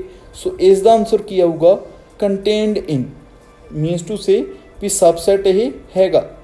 ਠੀਕ ਹੈ। ਸੋ ਨੈਕਸਟ ਆਪਾਂ 7th ਵੱਲ ਵੱਧਦੇ ਹਾਂ। 7th ਆਪਾਂ ਨੂੰ ਦਿੱਤਾ ਹੋਇਆ x ਕੋਈ ਸੈੱਟ ਹੈ okay, x is N even natural number okay. So even natural number ਆਪਣੇ ਕੋਲ ਸਟਾਰਟ ਕਿੱਥੋਂ ਹੁੰਦੇ ਆ 2 4 6 8 ਹੈ ਨਾ okay and x is N integer. So x ਆਪਾਂ ਨੂੰ ਕੋਈ ਇੰਟੀਜ਼ਰ ਦਿੱਤਾ ਹੋਇਆ। ਓਬਵੀਅਸਲੀ ਹੁਣ ਦੇਖੋ ਇੰਟੀਜ਼ਰ ਤਾਂ ਪੋਜ਼ਿਟਿਵ ਵੀ ਹੁੰਦੇ ਆ ਐਂਡ ਨੈਗੇਟਿਵ ਵੀ। ਸੋ ਇੰਟੀਜ਼ਰ ਤਾਂ ਬਹੁਤ ਜ਼ਿਆਦਾ ਹੈ ਐਂਡ ਜਿਹੜਾ ਈਵਨ ਨੈਚੁਰਲ ਨੰਬਰ ਆ ਇਹ 2 ਤੋਂ ਸਟਾਰਟ ਹੁੰਦਾ ਐਂਡ ਜਿਹੜਾ ਇੰਟੀਜਰਸ ਦਾ ਸੈੱਟ ਹੈ, ਜੇਕਰ ਆਪਾਂ ਪੋਜ਼ਿਟਿਵ ਇੰਟੀਜਰਸ ਦੀ ਗੱਲ ਕਰੀਏ ਤਾਂ ਆਪਾਂ 1 ਤੋਂ ਸਟਾਰਟ ਕਰ ਲੈਂਦੇ ਹਾਂ, 1 2 3 4 5 6 7 8 ਸਾਰੇ। ਸੋ ਸਾਰੇ ਈਵਨ ਨੈਚੁਰਲ ਨੰਬਰਸ ਦਾ ਜਿਹੜਾ ਸੈੱਟ ਹੈ ਉਹ ਇਸ ਦੇ ਵਿੱਚ ਹੈਗਾ ਹੀ ਹੈ। ਸੋ ਸਾਰੇ ਦੇ ਸਾਰੇ ਐਲੀਮੈਂਟਸ ਇਸ ਦੇ ਵੀ ਐਲੀਮੈਂਟਸ ਹੋਣਗੇ। ਸੋ ਇੱਥੇ ਆਪਾਂ ਕੀ ਲਿਖਾਂਗੇ ਕੰਟੇਨਡ ਇਨ ਜਾਂ is a subset of. Clear. And next ਆਪਾਂ ਨੂੰ ਸੈਕਿੰਡ ਕੁਐਸਚਨ ਗਿਵਨ ਹੈ। ਇਹ ਤਾਂ ਕਾਫੀ ਜ਼ਿਆਦਾ ਈਜ਼ੀ ਕੁਐਸਚਨ ਰਹੇਗਾ, ਆਪਾਂ ਸਿੰਪਲ ਟਰੂ ਔਰ ਫਾਲਸ ਹੀ ਦੱਸਣਾ। ਠੀਕ ਹੈ। ਸੋ ਆਪਾਂ ਨੂੰ ਫਸਟ ਦਿੱਤਾ ਹੋਇਆ ਆਪਾਂ ਨੂੰ ਕੋਈ ਸੈੱਟ ਦਿੱਤਾ ਹੋਇਆ ਜਿਸ ਦੇ ਐਲੀਮੈਂਟਸ ਹੈਗੇ ਆ A ਐਂਡ B ਐਂਡ ਇੱਕ ਸੈੱਟ ਹੋਰ ਦਿੱਤਾ ਹੋਇਆ ਜਿਸ ਦੇ ਐਲੀਮੈਂਟਸ ਹੈਗੇ ਆ B C ਐਂਡ E। ਸੋ ਹੁਣ ਦੇਖੋ ਜੀ ਜਿਹੜੇ ਫਸਟ ਸੈੱਟ ਦੇ ਐਲੀਮੈਂਟਸ ਹੈ A ਤੇ B ਇਹ ਸੈਕਿੰਡ ਸੈੱਟ ਦੇ ਵਿੱਚ ਵੀ ਹੈਗੇ ਆ। ਸੋ ਇਸ ਦਾ ਕੀ ਮਤਲਬ ਹੋਇਆ ਵੀ ਜਿਹੜਾ ਫਸਟ ਸੈੱਟ ਹੈ ਉਹ ਸੈਕਿੰਡ ਸੈੱਟ ਦਾ ਸਬਸੈਟ ਹੋਏਗਾ, ਬਟ ਇੱਥੇ ਇਹਨਾਂ ਨੇ ਸਿੰਬਲ ਕਿਹੜਾ ਦਿੱਤਾ ਹੋਇਆ not subset of. So first ਦਾ ਆਨਸਰ ਕੀ ਰਹੇਗਾ, ਫਸਟ ਆਪਣਾ ਹੈਗਾ ਫਾਲਸ। ਠੀਕ ਹੈ। ਐਂਡ ਆਪਣੇ ਕੋਲ ਸੈਕਿੰਡ ਪਾਰਟ ਦਿੱਤਾ ਹੋਇਆ ਜਿਵੇਂ ਕਿ ਫਸਟ ਸੈੱਟ ਦਿੱਤਾ ਹੋਇਆ, ਫਸਟ ਸੈੱਟ ਦੇ ਆਪਾਂ ਨੂੰ ਐਲੀਮੈਂਟਸ ਦਿੱਤੇ ਹੋਏ ਆ A and E okay and ਜਿਹੜਾ ਆਪਾਂ ਨੂੰ ਸੈਕਿੰਡ ਸੈੱਟ ਦਿੱਤਾ ਹੋਇਆ ਸੈਕਿੰਡ ਸੈੱਟ ਆਪਣੇ ਕੋਲ ਬਾਵਲਸ ਦਾ ਸੈੱਟ ਹੈ ਇੰਗਲਿਸ਼ ਅਲਫਾਬੈਟ 'ਤੇ। ਐਂਡ ਜੇਕਰ ਆਪਾਂ ਬਾਵਲਸ ਦਾ ਇੱਕ ਸੈੱਟ ਬਣਾਈਏ ਤਾਂ ਇਸ ਦੇ ਕਿਹੜੇ ਐਲੀਮੈਂਟਸ ਰਹਿਣਗੇ ਓਕੇ। ਸੋ ਆਪਣੇ ਕੋਲ ਇੱਕ ਤਾਂ A ਆਏਗਾ, ਇਸ ਵਿੱਚ ਇੱਕ E ਆਊਗਾ, I O ਐਂਡ U। ਸੋ ਇਹੀ ਰਹਿਣਗੇ ਹੈ ਨਾ ਓਕੇ। ਸੋ ਇਸ ਦੇ ਵਿੱਚ ਦੇਖੋ ਜਿਹੜੇ ਆਪਣੇ ਕੋਲ ਫਸਟ ਸੈੱਟ ਦੇ ਐਲੀਮੈਂਟ ਸੀਗੇ A ਐਂਡ E ਉਹ ਸੈਕਿੰਡ ਦੇ ਵਿੱਚ ਵੀ ਹੈਗੇ ਆ। ਸੋ ਇਸ ਦਾ ਕੀ ਮਤਲਬ ਹੋਇਆ ਵੀ ਜਿਹੜਾ ਫਸਟ ਸੈੱਟ ਹੈ ਉਹ ਸੈਕਿੰਡ ਦਾ ਸਬਸੈਟ ਹੈਗਾ। ਸੋ ਸੈਕਿੰਡ ਦਾ ਆਨਸਰ ਕੀ ਆਊਗਾ, ਸੈਕਿੰਡ ਦਾ ਆਨਸਰ ਆਊਗਾ ਟਰੂ। ਕਲੀਅਰ। ਸੋ ਨੈਕਸਟ ਆਪਾਂ ਥਰਡ ਨੂੰ ਰੀਡ ਕਰਦੇ ਹਾਂ। ਥਰਡ ਆਪਾਂ ਨੂੰ ਦਿੱਤਾ ਹੋਇਆ 1 2 3 ਇੱਕ ਆਪਾਂ ਨੂੰ ਸੈੱਟ ਦੇ ਐਲੀਮੈਂਟਸ ਦਿੱਤੇ ਹੋਏ ਆ ਐਂਡ ਜਿਹੜਾ ਸੈਕਿੰਡ ਸੈੱਟ ਦਿੱਤਾ ਹੋਇਆ ਇਹ ਹੈਗਾ 1 3 5। ਸੋ ਇਸ ਦਾ ਆਨਸਰ ਓਬਵੀਅਸਲੀ ਕੀ ਆਊਗਾ। ਹੁਣ ਦੇਖੋ ਜੀ ਜਿਹੜੇ ਆਪਣੇ ਕੋਲੇ 2 ਹੈ 2 ਐਲੀਮੈਂਟ ਇਹ ਸੈੱਟ ਦੇ ਵਿੱਚ ਹੈ ਨਹੀਂਗਾ। ਸੋ ਇਸ ਦਾ ਕੀ ਮਤਲਬ ਹੋਇਆ ਵੀ ਜਿਹੜਾ ਇਹ ਵਾਲਾ ਸੈੱਟ ਹੈ ਉਹ ਇਸ ਦਾ ਸਬਸੈਟ ਵੀ ਨਹੀਂ ਹੈਗਾ, ਬਟ ਇਹਨਾਂ ਨੇ ਕਿਹੜਾ ਸਾਈਨ ਦਿੱਤਾ ਹੋਇਆ ਸਬਸੈਟ ਹੈਗਾ। ਸੋ ਥਰਡ ਦਾ ਆਨਸਰ ਕੀ ਆਊਗਾ, ਥਰਡ ਦਾ ਆਨਸਰ ਆਊਗਾ ਫਾਲਸ। ਠੀਕ ਹੈ। ਸੋ ਨੈਕਸਟ ਆਪਣਾ ਫੋਰਥ ਪਾਰਟ ਹੈ। ਇੱਕ ਆਪਾਂ ਨੂੰ ਸੈੱਟ ਦਿੱਤਾ ਹੋਇਆ ਜਿਸ ਦਾ ਐਲੀਮੈਂਟ ਹੈਗਾ ਸਮਾਲ a ਐਂਡ ਇੱਕ ਸੈੱਟ ਹੋਰ ਦਿੱਤਾ ਹੋਇਆ ਜਿਸ ਦੇ ਐਲੀਮੈਂਟਸ ਹੈਗੇ ਆ A B ਐਂਡ C। ਸੋ ਇਹ ਤਾਂ ਆਪਾਂ ਨੂੰ ਈਜ਼ੀਲੀ ਕਲੀਅਰ ਹੋ ਰਿਹਾ ਵੀ ਜਿਹੜਾ ਇਹ ਵਾਲਾ ਸੈੱਟ ਆ ਇਹ ਇਸ ਦਾ ਸਬਸੈਟ ਹੋਏਗਾ ਹੈ ਨਾ। ਸੋ ਇਹ ਦੋਨੋਂ ਇੰਪੋਰਟੈਂਟ ਰਹਿਣਗੇ ਜੀ, ਚੰਗੇ ਤਰੀਕੇ ਸੁਣ ਲਿਓ ਇਹਨਾਂ ਨੂੰ। ਠੀਕ ਹੈ। ਸੋ ਫੋਰਥ ਦਾ ਆਨਸਰ ਆਪਣਾ ਕੀ ਆਏਗਾ, ਫੋਰਥ ਦਾ ਤਾਂ ਆਨਸਰ ਆਏਗਾ ਟਰੂ ਓਕੇ। ਸੋ ਨੈਕਸਟ ਆਪਾਂ 5th ਰੀਡ ਕਰਦੇ ਹਾਂ। 5th ਦੇ ਵਿੱਚ ਆਪਾਂ ਨੂੰ ਥੋੜ੍ਹਾ ਜਿਹਾ ਇਹਨਾਂ ਨੇ ਉਲਝਾ ਕੇ ਦਿੱਤਾ। ਸੋ ਇਹਨਾਂ ਨੇ ਬਿਲਕੁਲ ਸੇਮ ਆਪਾਂ ਨੂੰ ਸੈੱਟ ਦਿੱਤਾ ਹੋਇਆ ਜਿਸ ਦਾ ਐਲੀਮੈਂਟ ਦਿੱਤਾ A, ਓਕੇ। ਐਂਡ ਜਿਹੜਾ ਆਪਾਂ ਨੂੰ ਸੈਕਿੰਡ ਸੈੱਟ ਦਿੱਤਾ ਹੋਇਆ ਇਸ ਦੇ ਐਲੀਮੈਂਟਸ ਕਿਹੜੇ ਕਿਹੜੇ ਦਿੱਤੇ ਆ, A, B and C। But ਜਿਹੜਾ ਇੱਥੇ ਇਹਨਾਂ ਨੇ ਸਾਈਨ ਦਿੱਤਾ, ਸਿੰਬਲ ਦਿੱਤਾ, ਸਿੰਬਲ ਕਿਸ ਦਾ ਦਿੱਤਾ, ਬਿਲੋਂਗਸ ਟੂ ਦਾ। ਸੋ ਹੁਣ ਦੇਖੋ ਜੀ ਵੀ ਜਿਹੜਾ ਇਹ ਵਾਲਾ ਸੈੱਟ ਹੈ ਇਹ ਇਸ ਨੂੰ ਬਿਲੋਂਗ ਨਹੀਂ ਕਰਦਾ। ਪਲੀਜ਼ ਇਸ ਨੂੰ ਧਿਆਨ ਨਾਲ ਸੁਣ ਲਿਓ। ਇਸ ਦਾ ਜਿਹੜਾ ਐਲੀਮੈਂਟ ਹੈ ਉਹ ਜ਼ਰੂਰ ਇਹਨਾਂ ਦੇ ਵਿੱਚ ਹੈਗਾ, ਬਟ ਜੇਕਰ ਆਪਾਂ ਪੂਰੇ ਦੇ ਪੂਰੇ ਸੈੱਟ ਦੀ ਗੱਲ ਕਰੀਏ ਉਹ ਇੱਥੇ ਨਹੀਂ ਹੈਗਾ, ਠੀਕ ਹੈ। ਸੋ 5th ਦਾ ਆਨਸਰ ਕੀ ਆਊਗਾ, 5th ਦਾ ਆਨਸਰ ਆਏਗਾ ਰਾਜੇ ਫਾਲਸ, ਠੀਕ ਹੈ। ਸੋ ਪਲੀਜ਼ ਜਿਹਨੂੰ ਨਹੀਂ ਪਤਾ ਲੱਗਿਆ ਹੋਊਗਾ 5th ਪਾਰਟ ਉਹ ਮੈਨੂੰ ਜ਼ਰੂਰ ਦੱਸ ਦਿਓ, ਆਪਾਂ ਫਿਰ ਤੋਂ ਕਲੀਅਰ ਕਰ ਲਵਾਂਗੇ, ਠੀਕ ਹੈ। ਸੋ ਨੈਕਸਟ ਆਪਾਂ ਨੂੰ 6th ਕੁਐਸਚਨ ਦਿੱਤਾ ਹੋਇਆ। 6th ਦੇ ਵਿੱਚ ਦਿੱਤਾ ਉਹਨਾਂ ਨੇ x is N even natural number less than 6। ਹੁਣ ਲੈਸ ਦੈਨ 6 ਆਪਣੇ ਕੋਲ ਕਿਹੜੇ ਕਿਹੜੇ ਈਵਨ ਨੈਚੁਰਲ ਨੰਬਰਸ ਆਉਣਗੇ, 2 ਆਏਗਾ, 4 ਆਏਗਾ, ਹੈ ਨਾ। 2 ਅਤੇ 4 ਦੋਨੋਂ ਹੀ ਆਉਣਗੇ। ਐਂਡ ਜਿਹੜਾ ਆਪਾਂ ਨੂੰ ਸੈਕਿੰਡ ਦਿੱਤਾ ਹੋਇਆ ਸੈੱਟ x ਇਜ਼ ਐ ਨੈਚੁਰਲ ਨੰਬਰ ਵਿਚ ਡਿਵਾਈਡਸ 36। ਹੁਣ 36 ਨਾਲ ਤਾਂ ਸਾਰੇ ਡਿਵਾਈਡ ਕਰਨਗੇ। ਸੋ ਜਿਵੇਂ ਕਿ 1 ਡਿਵਾਈਡ ਕਰੇਗਾ, 2 ਕਰੇਗਾ, 3 ਕਰੇਗਾ, 4 ਕਰੇਗਾ, 6 ਕਰੇਗਾ, ਹੈ ਨਾ। ਸੋ ਜਿਹੜਾ A ਸੈੱਟ ਦੇ ਐਲੀਮੈਂਟਸ ਹੋਣਗੇ ਉਹ A ਸੈੱਟ ਦੇ ਐਲੀਮੈਂਟਸ ਵੀ ਹੋਣਗੇ ਹੀ ਹੋਣਗੇ। ਸੋ 6th ਦਾ ਆਨਸਰ ਆਪਣਾ ਕੀ ਆਏਗਾ, 6th ਦਾ ਆਨਸਰ ਆਏਗਾ ਰਾਜੇ ਟਰੂ, ਬਿਕੋਜ਼ ਇਹਨਾਂ ਨੇ ਵੀ ਇਹੀ ਸਾਈਨ ਦਿੱਤਾ ਹੋਇਆ ਵੀ ਜਿਹੜਾ ਆਪਣੇ ਕੋਲੇ ਫਸਟ ਸੈੱਟ ਆ ਉਹ ਸੈਕਿੰਡ ਦਾ ਸਬਸੈਟ ਹੈਗਾ। ਸੋ ਇਸ ਦਾ ਆਨਸਰ ਕੀ ਆਊਗਾ, ਟਰੂ, ਕਲੀਅਰ। ਸੋ ਨੈਕਸਟ ਆਪਾਂ 3rd ਕੁਐਸਚਨ ਟਰਾਈ ਕਰਦੇ ਹਾਂ। 3rd ਕੁਐਸਚਨ ਦੇ ਵਿੱਚ ਆਪਾਂ ਨੂੰ ਇੱਕ ਸੈੱਟ ਦਿੱਤਾ ਹੋਇਆ A ਸੈੱਟ ਜਿਸ ਦੇ ਐਲੀਮੈਂਟਸ ਆਪਾਂ ਨੂੰ ਦਿੱਤੇ ਹੋਏ ਆ 1, 2, 5 ਐਂਡ ਇੱਕ ਸੈੱਟ ਦਿੱਤਾ ਹੋਇਆ ਆਪਾਂ ਨੂੰ 3 ਅਤੇ 4, ਠੀਕ ਹੈ। ਯਾਦ ਰੱਖਿਓ ਇਸ ਦੇ ਐਲੀਮੈਂਟਸ ਦੇ ਵਿੱਚ 3 ਅਤੇ 4 ਆਪਾਂ ਨੂੰ ਐਲੀਮੈਂਟਸ ਨਹੀਂ ਦਿੱਤੇ ਹੋਏ, 3 ਅਤੇ 4 ਦਾ ਇੱਕ ਸੈੱਟ ਦਿੱਤਾ ਹੋਇਆ ਸਪੈਸ਼ਲ, ਠੀਕ ਹੈ। ਐਂਡ ਜੇਕਰ ਆਪਾਂ ਗੱਲ ਕਰੀਏ ਜਿਵੇਂ 1 ਅਤੇ 2 ਆਪਾਂ ਨੂੰ ਐਲੀਮੈਂਟਸ ਦਿੱਤੇ ਹੋਏ ਆ, ਉਵੇਂ ਆਪਾਂ ਨੂੰ 3 ਅਤੇ 4 ਐਲੀਮੈਂਟਸ ਨਹੀਂ ਦਿੱਤੇ ਹੋਏ। 3 ਅਤੇ 4 ਦਾ ਜਿਹੜਾ ਇੱਕ ਸੈੱਟ ਹੈ ਉਹ ਇਸ ਦਾ ਐਲੀਮੈਂਟ ਹੈ, ਠੀਕ ਹੈ, ਓਕੇ। ਸੋ ਆਪਾਂ ਸ਼ੋਅ ਕਰਨਾ which of the following statements are incorrect and why. Firstly ਆਪਾਂ ਉਹ ਦੱਸਾਂਗੇ ਵੀ ਜਿਹੜੀਆਂ ਇਨਕਰੈਕਟ ਹੈ, ਜਿਹੜਾ ਰੀਜ਼ਨ ਆ ਉਸ ਦਾ ਉਹ ਮੈਂ ਤੁਹਾਨੂੰ ਬਾਅਦ ਵਿੱਚ ਦੱਸ ਦਿੰਦਾ, ਠੀਕ ਹੈ। ਸੋ ਇਸ ਕੁਐਸਚਨ ਨੂੰ ਚੰਗੇ ਤਰੀਕੇ ਕਰ ਲਿਓ ਕਿਉਂਕਿ ਕਾਫੀ ਜ਼ਿਆਦਾ ਤੁਹਾਡਾ ਕਨਸੈਪਟ ਕਲੀਅਰ ਹੋਏਗਾ। ਸੋ ਜਿਵੇਂ ਕਿ ਆਪਾਂ ਨੂੰ ਫਸਟ ਕੁਐਸਚਨ ਦਿੱਤਾ ਹੋਇਆ 3 ਅਤੇ 4 ਦਾ ਆਪਾਂ ਨੂੰ ਇੱਕ ਸੈੱਟ ਦਿੱਤਾ ਹੋਇਆ ਜਿਸ ਦੇ ਐਲੀਮੈਂਟਸ ਹੈਗੇ ਆ 3 ਅਤੇ 4। ਸੋ ਹੁਣ ਤੁਸੀਂ ਆਪ ਦੱਸੋ ਵੀ ਜਿਹੜੇ 3 ਅਤੇ 4 ਦੇ ਐਲੀਮੈਂਟਸ ਹੈ ਕਿਹੜੇ ਕਿਹੜੇ ਐਲੀਮੈਂਟਸ ਬਣਨਗੇ 3 ਅਤੇ 4 ਦੇ। ਓਬਵੀਅਸਲੀ ਇੱਕ ਤਾਂ 3 ਬਣ ਗਿਆ ਐਂਡ ਇੱਕ ਬਣ ਗਿਆ 4, ਇਹੀ ਐਲੀਮੈਂਟਸ ਬਣ ਗਏ। ਕੀ ਇਹ A ਸੈੱਟ ਦੇ ਵਿੱਚ ਹੈਗੇ ਆ, ਨਹੀਂ ਹੈਗੇ, ਠੀਕ ਹੈ। ਇਕੱਲੇ ਇਕੱਲੇ ਐਲੀਮੈਂਟਸ ਤਾਂ ਹੈ ਨਹੀਂਗੇ ਨਾ, ਮੈਂ ਤੁਹਾਨੂੰ ਦੱਸ ਰਿਹਾ ਇੱਥੇ ਰਾਜੇ ਪੂਰਾ ਆਪਾਂ ਨੂੰ ਸੈੱਟ ਦਿੱਤਾ ਹੋਇਆ, ਬਟ ਆਪਾਂ ਨੂੰ ਹੋਣੇ ਕਿਹੜੇ ਕਿਹੜੇ ਚਾਹੀਦੇ ਸੀ, 3 ਵੀ ਹੋਣਾ ਚਾਹੀਦਾ ਸੀ, 4 ਵੀ ਹੋਣਾ ਚਾਹੀਦਾ ਸੀ, ਸਪੈਸ਼ਲੀ ਇਕੱਲੇ ਇਕੱਲੇ ਹੋਣੇ ਚਾਹੀਦੇ ਸੀ। ਬਟ ਹੈ ਕਿਸ ਤਰ੍ਹਾਂ, ਉਹ ਤਾਂ ਸੈੱਟ ਦੀ ਫਾਰਮ ਵਿੱਚ ਹੈ, ਠੀਕ ਹੈ, ਇਸ ਤਰੀਕੇ ਹੈ। ਬਟ ਆਪਾਂ ਨੂੰ ਕਿਵੇਂ ਚਾਹੀਦੇ ਸੀ, ਆਪਾਂ ਇੱਥੇ ਲਿਖਣਾ ਸੀ ਵੀ ਜਿਹੜਾ 3 ਹੈ ਉਹ ਬਿਲੋਂਗ ਕਰਨਾ ਚਾਹੀਦਾ A ਨੂੰ, ਠੀਕ ਹੈ। ਜਿਹੜਾ 4 ਹੈ ਉਹ ਵੀ ਬਿਲੋਂਗ ਕਰਨਾ ਚਾਹੀਦਾ A ਨੂੰ, ਬਟ ਇਹ ਤਾਂ ਹੋ ਹੀ ਨਹੀਂ ਰਿਹਾ। ਜਿਹੜਾ 3 ਅਤੇ 4 ਹੈ ਇਹ ਬਿਲੋਂਗ ਕਰ ਰਿਹਾ A ਨੂੰ, ਠੀਕ ਹੈ। ਸੋ ਦੈਟਸ ਵਾਈ ਫਸਟ ਹੈ ਜਿਹੜੀ ਸਟੇਟਮੈਂਟ ਇਹ ਕੀ ਹੋਏਗੀ, ਇਨਕਰੈਕਟ, ਠੀਕ ਹੈ। ਸੋ ਮੈਂ ਇਸ ਨੂੰ ਥੋੜ੍ਹਾ ਜਿਹਾ ਹਾਈਲਾਈਟ ਕਰ ਦਿੰਦਾ ਵੀ ਜਿਹੜੀ ਫਸਟ ਸਟੇਟਮੈਂਟ ਹੈ ਇਹ ਇਨਕਰੈਕਟ ਹੈ। ਰੀਜ਼ਨ ਮੈਂ ਤੁਹਾਨੂੰ ਦੱਸ ਦਿੰਦਾ। So the statement 3 and 4 is subset of A is incorrect because ਜਿਹੜਾ ਆਪਣੇ ਕੋਲੇ 3 ਹੈ ਉਹ ਤਾਂ ਬਿਲੋਂਗ ਕਰਦਾ ਸੈੱਟ ਨੂੰ 3 ਅਤੇ 4 ਦੇ ਨੂੰ, ਬਟ ਜਿਹੜਾ 3 ਹੈ ਉਹ A ਨੂੰ ਬਿਲੋਂਗ ਨਹੀਂ ਕਰਦਾ, ਠੀਕ ਹੈ। ਮੈਂ ਤੁਹਾਨੂੰ ਦੱਸ ਚੁੱਕਿਆ ਵੀ ਜਿਹੜਾ ਆਪਣੇ ਕੋਲੇ A ਸੈੱਟ ਸੀਗਾ A ਦੇ ਵਿੱਚ 3 ਅਤੇ 4 ਐਲੀਮੈਂਟਸ ਨਹੀਂ ਹੈਗੇ, ਠੀਕ ਹੈ। ਸੋ ਪਲੀਜ਼ ਇਸ ਨੂੰ ਚੰਗੇ ਤਰੀਕੇ ਧਿਆਨ 'ਚ ਕਰ ਲਿਓ ਰਾਜੇ। ਸੋ ਨੈਕਸਟ ਆਪਾਂ ਨੂੰ ਸੈਕਿੰਡ ਪਾਰਟ ਦਿੱਤਾ ਹੋਇਆ ਵੀ ਜਿਹੜਾ ਇੱਕ ਸੈੱਟ ਹੈ 3 ਅਤੇ 4 ਜਿਸ ਦੇ ਐਲੀਮੈਂਟਸ ਹੈ ਉਹ A ਨੂੰ ਬਿਲੋਂਗ ਕਰਦਾ, ਠੀਕ ਹੈ। ਇਹ ਤਾਂ ਓਬਵੀਅਸਲੀ ਕਰਦਾ ਹੈ, ਜਿਹੜਾ ਇਹ ਪੂਰੇ ਦਾ ਪੂਰਾ ਸੈੱਟ ਹੈ ਇਹ A ਦੇ ਵਿੱਚ ਹੈਗਾ, ਸੋ ਇਹ ਤਾਂ ਰਹੇਗਾ ਯੈਸ, ਠੀਕ ਹੈ। ਸੋ ਸੈਕਿੰਡ ਦੇ ਵਿੱਚ ਕੋਈ ਪ੍ਰੋਬਲਮ ਨਹੀਂ, ਆਪਾਂ ਓਨਲੀ ਇਨਕਰੈਕਟ ਨੂੰ ਹਾਈਲਾਈਟ ਕਰਾਂਗੇ। ਨੈਕਸਟ ਆਪਾਂ ਨੂੰ ਥਰਡ ਪਾਰਟ ਦਿੱਤਾ ਹੋਇਆ। ਥਰਡ ਪਾਰਟ ਦੇਖੋ ਜੀ ਸਾਰਿਆਂ ਨਾਲੋਂ ਅਲੱਗ ਹੈ, ਸੋ ਇਸ ਨੂੰ ਧਿਆਨ ਨਾਲ ਦੇਖੋ। ਆਪਾਂ ਨੂੰ ਇੱਕ ਸੈੱਟ ਦਿੱਤਾ ਹੋਇਆ ਜਿਸ ਦੇ ਵਿੱਚ ਇੱਕ ਸੈੱਟ ਹੈ 3 ਅਤੇ 4 ਜਿਸ ਦੇ ਐਲੀਮੈਂਟਸ ਹੈ, ਠੀਕ ਹੈ।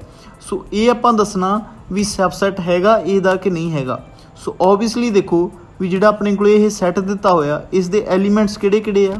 ਓਬਵੀਅਸਲੀ ਇੱਕ ਤਾਂ 5 ਹੈ ਐਂਡ ਇੱਕ ਇਹ ਵਾਲਾ ਸੈੱਟ ਹੈ ਨਾ। ਮੈਂ ਇੱਥੇ ਲਿਖ ਦਿੰਦਾ ਵੀ ਜਿਹੜਾ ਆਪਣੇ ਕੋਲ ਥਰਡ ਦੇ ਵਿੱਚ ਇਹਨਾਂ ਨੇ ਸੈੱਟ ਦਿੱਤਾ ਹੋਇਆ ਇਸ ਦੇ ਐਲੀਮੈਂਟਸ ਕਿਹੜੇ ਕਿਹੜੇ ਆ। ਇੱਕ ਤਾਂ 5 ਬਿਕੋਜ਼ ਮੈਂ ਤੁਹਾਨੂੰ ਦੱਸਿਆ ਸੀ ਵੀ 5 ਹੁੰਦਾ ਜਿਹੜਾ ਉਹ ਹਰੇਕ ਸੈੱਟ ਦਾ ਐਲੀਮੈਂਟ ਹੁੰਦਾ ਹੀ ਹੁੰਦਾ। ਐਂਡ ਦੂਸਰੇ ਕਿਹੜਾ ਹੈ दूसरा ਆਪਾਂ ਨੂੰ ए वाले 3 ਤੇ 4 ठीक है। सो ਹੁਣ देखो ਵੀ ਜਿਹੜੇ ਇਹ ਐਲੀਮੈਂਟਸ ਆ ਉਹ ए ਸੈੱਟ ਦੇ ਵਿੱਚ ਹੈਗੇ ਆ ਕਿ ਨਹੀਂ। ਯੈਸ ਹੈਗੇ ਹੀ ਹੈ, ਇਹ ਤਾਂ ਹੈਗਾ ਹੀ ਹੈਗਾ, ਫਾਈ ਹਰੇਕ ਦਾ ਹੁੰਦਾ ਹੀ ਹੁੰਦਾ। ਸੋ ਇਸ ਦੇ ਵਿੱਚ ਤਾਂ ਕੋਈ ਪ੍ਰੋਬਲਮ ਨਹੀਂ। ਜਿਹੜਾ ਆਪਣਾ ਥਰਡ ਹੈ, ਥਰਡ ਇਜ਼ ਸਬਸੈਟ ਆਫ ए ਠੀਕ ਹੈ। ਸੋ ਇਸ ਦੇ ਵਿੱਚ ਵੀ ਕੋਈ ਪ੍ਰੋਬਲਮ ਨਹੀਂ। ਨੈਕਸਟ ਆਪਾਂ ਨੂੰ ਫੋਰਥ ਦਿੱਤਾ ਹੋਇਆ, ਫੋਰਥ ਦੇ ਵਿੱਚ ਉਹਨਾਂ ਨੇ ਕਿਹਾ ਜਿਹੜਾ 1 ਹੈ 1 ਬਿਲੋਂਗ ਕਰਦਾ ए ਨੂੰ। ਸੋ ਓਬਵੀਅਸਲੀ ਜਿਹੜਾ 1 ਐਲੀਮੈਂਟ ਹੈ ਇਹ ਤਾਂ ए ਦੇ ਵਿੱਚ ਹੈਗਾ ਹੀ ਹੈਗਾ। ਸੋ ਇਸ ਦਾ ਵੀ ਕੋਈ ਪ੍ਰੋਬਲਮ ਨਹੀਂ ਹੈਗੀ ਠੀਕ ਹੈ। ਨੈਕਸਟ ਆਪਾਂ ਨੂੰ ਫਿਫਥ ਦਿੱਤਾ ਹੋਇਆ ਵੀ ਜਿਹੜਾ 1 ਹੈ 1 ਸਬਸੈਟ ਹੈਗਾ ए ਦਾ। ਸੋ ਹੁਣ ਦੇਖੋ ਜੀ 1 ਤੁਹਾਨੂੰ ਸਬਸੈਟ ਲੱਗ ਰਿਹਾ ए ਦਾ ਕਿ ਨਹੀਂ ਲੱਗ ਰਿਹਾ। 1 ਪਹਿਲੀ ਗੱਲ ਤਾਂ ਇਹਨਾਂ ਨੇ ਕੋਈ ਐਲੀਮੈਂਟ ਦਿੱਤਾ ਹੋਇਆ, ਸੈੱਟ ਹੀ ਹੈ ਨਹੀਂਗਾ ਹੈ ਨਾ। ਸੋ ਇਸ ਦਾ ਆਨਸਰ ਕੀ ਆਊਗਾ ਫਾਲਸ। ਸੋ ਮੈਂ ਇਸ ਨੂੰ ਵੀ ਇਨਕਰੈਕਟ ਦੇ ਵਿੱਚ ਹਾਈਲਾਈਟ ਕਰ ਲੈਣਾ ਠੀਕ ਹੈ। ਸੋ ਫਿਫਥ ਦਾ ਆਪਾਂ ਰੀਜ਼ਨ ਕੀ ਲਿਖਾਂਗੇ, ਦ statement 1 is subset of A is incorrect because an element of set can never be subset of itself। means to say bus simple ਯਾਦ ਰੱਖੋ ਵੀ ਜਿਹੜਾ 1 ਹੈ ਪਹਿਲੀ ਗੱਲ ਤਾਂ ਉਹ ਸੈੱਟ ਹੀ ਨਹੀਂ ਹੈਗਾ, ਫਿਰ ਸਬਸੈਟ ਕਿਵੇਂ ਹੋਊਗਾ ਹੈ ਨਾ। ਸੋ ਇਹ ਸਟੇਟਮੈਂਟ ਕੀ ਰਹੇਗੀ, ਇਨਕਰੈਕਟ। ਸੋ ਨੈਕਸਟ ਆਪਾਂ ਨੂੰ 6th ਪਾਰਟ ਦਿੱਤਾ ਹੋਇਆ। 6th ਪਾਰਟ ਦੇ ਵਿੱਚ ਆਪਾਂ ਨੂੰ ਇੱਕ ਸੈੱਟ ਦਿੱਤਾ ਹੋਇਆ ਜਿਸ ਦੇ ਐਲੀਮੈਂਟਸ ਹੈਗੇ ਆ 1 2 ਐਂਡ 5। ਸੋ ਹੁਣ ਦੇਖੋ ਜੀ ए ਸੈੱਟ ਦੇ ਵਿੱਚ ਇਹ ਐਲੀਮੈਂਟਸ ਹੈਗੇ ਆ 1 ਵੀ ਹੈਗਾ 2 ਵੀ ਹੈਗਾ ਐਂਡ 5 ਵੀ ਹੈਗਾ।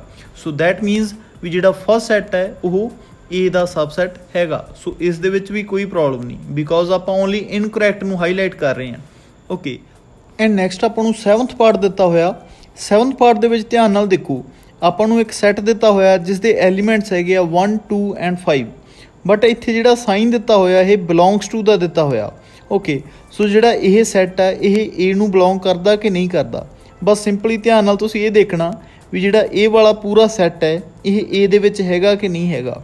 ਓਬਵੀਅਸਲੀ ਆਪਾਂ ਨੂੰ ਕਿਤੇ ਵੀ ਨਹੀਂ ਮਿਲ ਰਿਹਾ ਹੈ ਨਾ, ਇਕੱਲੇ ਇਕੱਲੇ ਐਲੀਮੈਂਟਸ ਪਏ ਆ। A ਆਪਾਂ ਨੂੰ 1 ਇੱਕ ਐਲੀਮੈਂਟ ਪਿਆ, 2 ਐਲੀਮੈਂਟ ਪਿਆ, 5 ਇੱਕ ਐਲੀਮੈਂਟ ਪਿਆ, ਪੂਰੇ ਦਾ ਪੂਰਾ ਇੱਦਾਂ ਸੈੱਟ ਤਾਂ ਨਹੀਂ ਨਾ ਪਿਆ ਇਸ ਦੇ ਵਿੱਚ ਠੀਕ ਹੈ। ਸੋ ਇਸ ਦਾ ਵੀ ਆਨਸਰ ਕੀ ਰਹੇਗਾ, ਫਾਲਸ। ਇਹ ਵੀ ਇੱਕ ਇਨਕਰੈਕਟ ਸਟੇਟਮੈਂਟ। ਸੋ ਆਪਾਂ ਇਸ ਨੂੰ ਵੀ ਹਾਈਲਾਈਟ ਕਰ ਲੈਂਦੇ ਹਾਂ ਠੀਕ ਹੈ। ਜੇਕਰ ਆਪਾਂ 7th ਦਾ ਰੀਜ਼ਨ ਲਿਖਣਾ ਹੋਵੇ ਦੈਨ ਆਪਾਂ ਇਹ ਵੀ ਲਿਖ ਸਕਦੇ ਹਾਂ the statement this one is incorrect because ਜਿਹੜਾ ਆਪਣੇ ਕੋਲ ਇਹ ਸੈੱਟ ਹੈ ਜਿਸ ਦੇ ਐਲੀਮੈਂਟਸ ਹੈਗੇ 1 2 and 5 is not N element of A ਠੀਕ ਹੈ।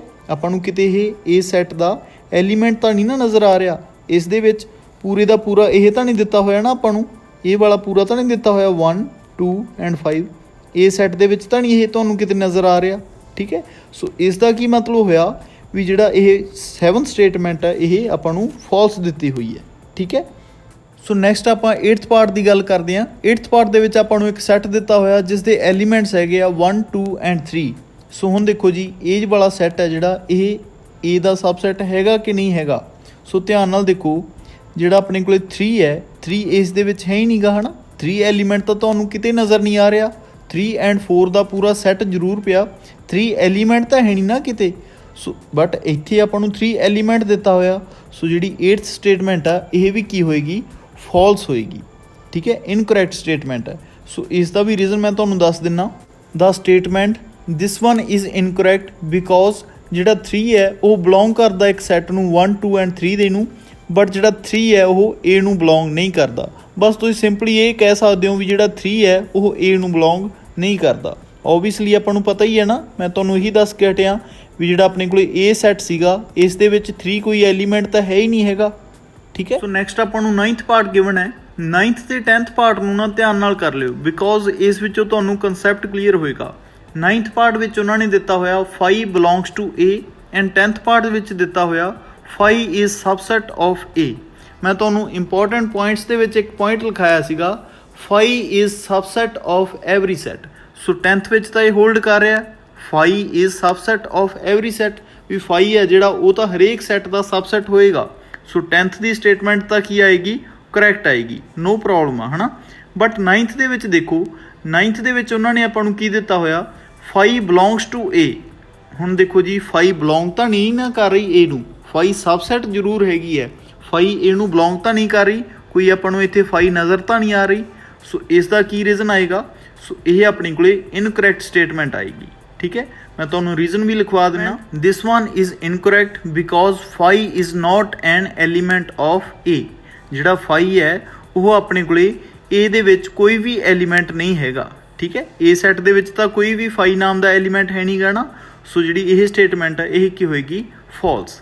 ਓਕੇ, ਸੋ ਜਿਹੜੀ 10th ਦੀ ਸਟੇਟਮੈਂਟ ਹੈ, 10th ਤਾਂ ਆਪਾਂ ਕਰ ਹੀ ਚੁੱਕੇ ਹਾਂ, 10th ਕੀ ਹੋਏਗਾ? ਕਰੈਕਟ। ਸੋ ਨੈਕਸਟ ਆਪਾਂ ਨੂੰ 11th ਪਾਰਟ ਦਿੱਤਾ ਹੋਇਆ। 11th ਪਾਰਟ ਵਿੱਚ ਉਹਨਾਂ ਨੇ ਕੀ ਕਿਹਾ? ਇੱਕ ਆਪਾਂ ਨੂੰ ਸੈੱਟ ਦਿੱਤਾ ਜਿਸ ਦਾ ਐਲੀਮੈਂਟ ਹੈਗਾ 5 is a subset of A or ਨਾਟ। ਹੁਣ ਤੁਸੀਂ ਆਪ ਦੇਖੋ ਜੀ ਵੀ ਜਿਹੜਾ ਇਹ ਵਾਲਾ ਆਪਾਂ ਨੂੰ ਸੈੱਟ ਦਿੱਤਾ ਹੋਇਆ ਇਹ ਤਾਂ A ਦੇ ਵਿੱਚ ਹੈ ਹੀ ਨਹੀਂ ਹੈਗਾ, ਹੈ ਨਾ। ਸੋ ਇਸ ਦੇ ਤਾਂ ਕੋਈ ਵੀ ਐਲੀਮੈਂਟ A ਸੈੱਟ ਦਾ A ਦੇ ਵਿੱਚ ਨਹੀਂ ਹੈਗਾ। ਸੋ ਜਿਹੜੀ 11th ਸਟੇਟਮੈਂਟ ਆ ਇਹ ਵੀ ਕੀ ਹੋਏਗੀ? ਫਾਲਸ ਹੋਏਗੀ। ਠੀਕ ਹੈ, ਸੋ ਮੈਂ ਇਸ ਨੂੰ ਵੀ ਥੋੜ੍ਹਾ ਜਿਹਾ ਹਾਈਲਾਈਟ ਕਰ ਦਿੰਦਾ। ਠੀਕ ਹੈ, ਸੋ ਆਪਣੀਆਂ ਕਿਹੜੀਆਂ ਸਟੇਟਮੈਂਟਸ ਫਾਲਸ ਹੋਈਆਂ? ਇੱਕ ਫਸਟ ਫਾਲਸ ਸੀਗੀ, ਇਨਕਰੈਕਟ ਸੀਗੀ, ਉਸ ਤੋਂ ਬਾਅਦ 5th ਇਨਕਰੈਕਟ ਸੀਗੀ, ਐਂਡ ਉਸ ਤੋਂ ਬਾਅਦ 7th, ਫਿਰ 8th, ਫਿਰ 9th, ਐਂਡ ਉਸ ਤੋਂ ਬਾਅਦ 11th। ਠੀਕ ਹੈ, ਸੋ ਇਹ ਸਾਰੀਆਂ ਸਟੇਟਮੈਂਟ ਆ ਜਿਹੜੀਆਂ ਇਹ ਇਨਕਰੈਕਟ ਸੀਗੀਆਂ, ਐਂਡ ਇਹਨਾਂ ਦੇ ਰੀਜ਼ਨ ਤੁਹਾਨੂੰ ਨੈਕਸਟ ਸਲਾਈਡ ਦੇ ਵਿੱਚ ਮਿਲ ਜਾਣਗੇ। ਸਾਰੇ 11 ਦੇ 11 ਪਾਰਟਸ ਦੇ ਰੀਜ਼ਨ ਮਿਲ ਜਾਣਗੇ ਵੀ ਜਿਹੜੀ ਕਰੈਕਟ ਹੈ ਉਹ ਕਿਉਂ ਕਰੈਕਟ ਹੈ, ਐਂਡ ਜਿਹੜੀ ਇਨਕਰੈਕਟ ਆ ਉਹ ਕਿਉਂ ਇਨਕਰੈਕਟ ਹੈ। ਠੀਕ ਹੈ, ਸੋ ਰਾਜੇ ਇਹ ਆਪਣੇ 3rd ਦੇ ਆਨਸਰਸ ਰਹਿਣਗੇ, ਰੀਜ਼ਨਸ ਰਹਿਣਗੇ ਵੀ ਜਿਹੜੀਆਂ ਸਟੇਟਮੈਂਟਸ ਆ ਉਹ ਕਿਉਂ ਕਰੈਕਟ ਹੈ ਐਂਡ ਕਿਉਂ ਇਨਕਰੈਕਟ ਹੈ। ਠੀਕ ਹੈ, ਵੈਸੇ ਤਾਂ ਤੁਸੀਂ ਸਮਝ ਹੀ ਚੁੱਕੇ ਹੋ ਸਾਰੇ ਜਾਣੇ। ਸੋ ਇਹ ਆਪਣੇ ਫਸਟ 5 ਪਾਰਟਸ ਦੇ ਰਹਿਣਗੇ ਐਂਡ ਇਹ ਬਾਰੇ ਰਹਿਣਗੇ ਨੈਕਸਟ ਵਾਲੇ 6 ਪਾਰਟਸ ਦੇ। ਠੀਕ ਹੈ, ਸੋ ਟੋਟਲ 11 ਪਾਰਟਸ ਦੇ ਆਪਾਂ ਨੂੰ ਇਹ ਵਾਲੇ ਰੀਜ਼ਨ ਰਹਿਣਗੇ। ਸੋ ਇਹਨਾਂ ਨੂੰ ਤੁਸੀਂ ਇੱਕ ਵਾਰ ਰੀਡ ਜ਼ਰੂਰ ਕਰ ਲਿਓ। ਸੋ ਨੈਕਸਟ ਆਪਾਂ ਨੂੰ 4th ਕੁਐਸਚਨ ਗਿਵਨ ਹੈ, write down all the subsets of the following sets. ਹਾਂਜੀ, ਤਾਂ ਆਪਾਂ ਨੂੰ ਕੋਈ ਸੈਟਸ ਦਿੱਤੇ ਹੋਏ ਆ, ਆਪਾਂ ਇਹਨਾਂ ਦੇ ਸਬਸੈਟਸ ਲਿਖਣੇ ਆ। ਓਕੇ, ਤਾਂ ਜਿਵੇਂ ਕਿ ਆਪਾਂ ਨੂੰ ਫਸਟ ਦਿੱਤਾ ਹੋਇਆ, ਫਸਟ ਆਪਾਂ ਨੂੰ ਦਿੱਤਾ ਹੋਇਆ ਇੱਕ ਸੈੱਟ ਦਿੱਤਾ ਹੋਇਆ ਜਿਸ ਦਾ ਐਲੀਮੈਂਟ ਹੈਗਾ A। ਤਾਂ ਮੈਂ ਤੁਹਾਨੂੰ ਇੰਪੋਰਟੈਂਟ ਪੁਆਇੰਟਸ ਦੇ ਵਿੱਚ ਇੱਕ ਪੁਆਇੰਟ ਲਿਖਾਇਆ ਸੀਗਾ, phi is subset of every set. So ਇਸ ਦਾ ਫਾਈ ਹੈ ਜਿਹੜਾ ਉਹ ਤਾਂ ਸਬਸੈਟ ਹੋਏਗਾ ਹੀ ਹੋਏਗਾ। ਐਂਡ ਇੱਕ ਪੁਆਇੰਟ ਆਪਾਂ ਹੋਰ ਲਿਖਿਆ ਸੀਗਾ, every set is subset of itself. So ਜਿਹੜਾ ਆਪਣਾ ਆਪ ਹੈ ਮਤਲਬ ਕਿ ਇਹ ਵੀ ਆਪਣੇ ਆਪ ਦਾ ਸਬਸੈਟ ਹੋਏਗਾ। ਸੋ ਜਿਹੜਾ ਫਸਟ ਦਾ ਆਨਸਰ ਰਹੇਗਾ ਉਹ ਇਹ ਵਾਲਾ ਰਹੇਗਾ ਜੀ। ਠੀਕ ਹੈ, ਸੋ ਜਿਹੜਾ ਫਾਈ ਹੈ ਐਂਡ ਜਿਹੜਾ ਇਹ ਵਾਲਾ ਸੈੱਟ ਹੈ ਖੁਦ, ਇਹ ਦੋਨੋਂ ਕੀ ਰਹਿਣਗੇ? ਫਸਟ ਦੇ ਸਬਸੈਟ। ਕਲੀਅਰ। ਸੋ ਨੈਕਸਟ ਆਪਾਂ ਨੂੰ ਸੈਕਿੰਡ ਪਾਰਟ ਦਿੱਤਾ ਹੋਇਆ ਜਿਸ ਦੇ ਆਪਾਂ ਨੂੰ ਐਲੀਮੈਂਟਸ ਦਿੱਤੇ ਹੋਏ ਆ A ਐਂਡ B। ਸੋ ਆਪਾਂ ਇਸ ਦੇ ਸਬਸੈਟਸ ਲਿਖਣੇ ਆ। ਤਾਂ ਫਸਟਲੀ ਸੈਕਿੰਡ ਦਾ ਆਪਾਂ ਪਤਾ ਹੀ ਆਪਾਂ ਨੂੰ ਫਾਈ ਤਾਂ ਹਰੇਕ ਦਾ ਹੀ ਹੁੰਦਾ ਹੈ ਨਾ। ਸੋ ਹੋਰ ਕੀ ਰਹੇਗਾ? ਇੱਕ ਤਾਂ ਰਹੇਗਾ ਜੀ A। ਸੋ ਮੈਂ ਇੱਥੇ ਲਿਖ ਦਿੰਦਾ A ਵੀ ਇੱਕ ਸਬਸੈਟ ਰਹੇਗਾ, ਇੱਕ B ਰਹੇਗਾ ਹੈ ਨਾ। ਸੋ B ਵੀ ਮੈਂ ਲਿਖ ਦਿੰਦਾ। ਇੱਕ ਹੋਰ ਕਿਹੜਾ ਰਹੇਗਾ? ਬਿਕੋਜ਼ ਆਪਾਂ ਲਾਸਟ 'ਤੇ ਕਿਹਾ ਸੀਗਾ every set is subset of itself. So 3rd one ਕਿਹੜਾ ਰਹੇਗਾ? A ਅਤੇ B ਪੂਰਾ। ਠੀਕ ਹੈ, ਸੋ ਜਿਹੜੇ ਇਹ ਵਾਲੇ ਆ ਇਹ ਰਹਿਣਗੇ ਸਬਸੈਟਸ ਸੈਕਿੰਡ ਪਾਰਟ ਦੇ। ਕਲੀਅਰ। ਐਂਡ ਨੈਕਸਟ ਆਪਾਂ ਨੂੰ 3rd ਪਾਰਟ ਦਿੱਤਾ ਹੋਇਆ। 3rd ਪਾਰਟ ਵਿੱਚ ਇੱਕ ਸੈੱਟ ਦਿੱਤਾ ਹੋਇਆ ਜਿਸ ਦੇ ਐਲੀਮੈਂਟਸ ਹੈਗੇ ਆ 1, 2 ਐਂਡ 3। ਸੋ ਇਹ ਇੰਪੋਰਟੈਂਟ ਪਾਰਟ ਰਹੇਗਾ ਜੀ। ਓਕੇ, ਸੋ ਆਪਾਂ ਇਸ ਦੇ ਸਬਸੈਟਸ ਲਿਖਦੇ ਹਾਂ। ਤਾਂ ਫਸਟ ਸਬਸੈਟ ਕਿਹੜਾ ਆਏਗਾ? 5, ਉਸ ਤੋਂ ਬਾਅਦ 1, ਉਸ ਤੋਂ ਬਾਅਦ 2 ਤੋਂ ਬਾਅਦ ਕਿਹੜਾ ਆਏਗਾ? 3। ਸੋ ਮੈਂ ਇੱਥੇ 3 ਲਿਖ ਦਿੰਦਾ। 3 ਤੋਂ ਬਾਅਦ ਕਿਹੜਾ ਆਏਗਾ? 1 ਅਤੇ 2 ਹੈ ਨਾ। ਸੋ ਇਹ ਵੀ ਹੈਗਾ ਹੀ ਹੈ ਨਾ 1 ਅਤੇ 2। ਉਸ ਤੋਂ ਬਾਅਦ ਕਿਹੜਾ ਆਏਗਾ? 2 ਅਤੇ 3। ਠੀਕ ਹੈ, ਇਸ ਤੋਂ ਬਾਅਦ ਕਿਹੜਾ ਆਏਗਾ? 3 ਅਤੇ 1 ਜਾਂ 1 ਅਤੇ 3 ਕੋਈ ਵੀ ਲਿਖ ਸਕਦੇ ਹਾਂ ਆਪਾਂ। ਐਂਡ ਇਸ ਤੋਂ ਬਾਅਦ ਲਾਸਟ ਵਨ ਕਿਹੜਾ ਆਏਗਾ? ਜਿਹੜਾ ਆਪਾਂ ਕਿਹਾ ਸੀਗਾ every set is subset of itself. So last one ਕਿਹੜਾ ਆਏਗਾ? 1, 2 ਐਂਡ 3। ਕਲੀਅਰ। ਸੋ ਇਹ ਜਿਹੜੇ ਸਾਰੇ ਆ ਇਹ ਕੀ ਰਹਿਣਗੇ? ਸਬਸੈਟਸ ਰਹਿਣਗੇ ਆਪਣੇ 3rd ਪਾਰਟ 'ਤੇ। ਠੀਕ ਹੈ। ਐਂਡ ਨੈਕਸਟ ਆਪਾਂ ਨੂੰ ਲਾਸਟ ਪਾਰਟ ਗਿਵਨ ਹੈ ਜਿਸ ਦੇ ਵਿੱਚ ਉਹਨਾਂ ਨੇ ਆਪਾਂ ਨੂੰ ਇੱਕ ਐਮਟੀ ਸੈੱਟ ਦਿੱਤਾ ਹੋਇਆ। ਠੀਕ ਹੈ, ਯਾਨੀ ਕਿ 5 ਦਿੱਤਾ ਹੋਇਆ। ਓਕੇ, ਸੋ ਇੱਥੇ ਤਾਂ ਆਪਾਂ ਨੂੰ ਪਤਾ ਹੀ ਹੈ every set is subset of itself. So 4th the subset ਕਿਹੜਾ ਆਏਗਾ? ਓਨਲੀ 5। ਠੀਕ ਹੈ, ਹੋਰ ਤਾਂ ਇਸ ਤੋਂ ਬਿਨਾਂ ਹੋ ਹੀ ਨਹੀਂ ਹੋ ਸਕਦਾ ਬਿਕੋਜ਼ ਆਪਾਂ ਕਿਹਾ ਸੀ ਇੱਕ ਤਾਂ 5 ਹਰੇਕ ਦਾ ਸਬਸੈਟ ਹੁੰਦਾ ਹੀ ਹੁੰਦਾ। ਸੋ ਇਹਦਾ ਆਨਸਰ ਵੀ ਆਪਾਂ 5 ਲਿਖਾਂਗੇ। ਐਂਡ ਇੱਕ ਹੋਰ ਕੀ ਹੋਏਗਾ? 5 ਇਜ਼ ਸਬਸੈਟ ਆਫ ਇਟਸੈਲਫ। ਸੋ ਆਪਣੇ ਕੋਲ ਓਨਲੀ ਸਬਸੈਟ ਕਿਹੜਾ ਬਚੇਗਾ? 5। ਠੀਕ ਹੈ, ਸੋ ਇਹ ਤੁਹਾਨੂੰ ਥੋੜ੍ਹੇ ਜਿਹੇ ਇੱਕ ਵਾਰ ਡਿਫੀਕਲਟ ਜ਼ਰੂਰ ਲੱਗਣਗੇ ਬਟ ਇੰਪੋਰਟੈਂਟ ਰਹਿਣਗੇ। ਸੋ ਇਹਨਾਂ ਨੂੰ ਚੰਗੇ ਤਰੀਕੇ ਕਰ ਲਿਓ ਜੀ। ਐਂਡ ਜੋ ਵੀ ਕਿਸੇ ਦਾ ਡਾਊਟ ਹੋਇਆ ਉਹ ਮੈਨੂੰ ਨਾਲ ਦੀ ਨਾਲ ਮੈਸੇਜ ਕਰ ਦਿਓ। ਠੀਕ ਹੈ, ਆਪਾਂ ਕਲੀਅਰ ਕਰ ਲਵਾਂਗੇ।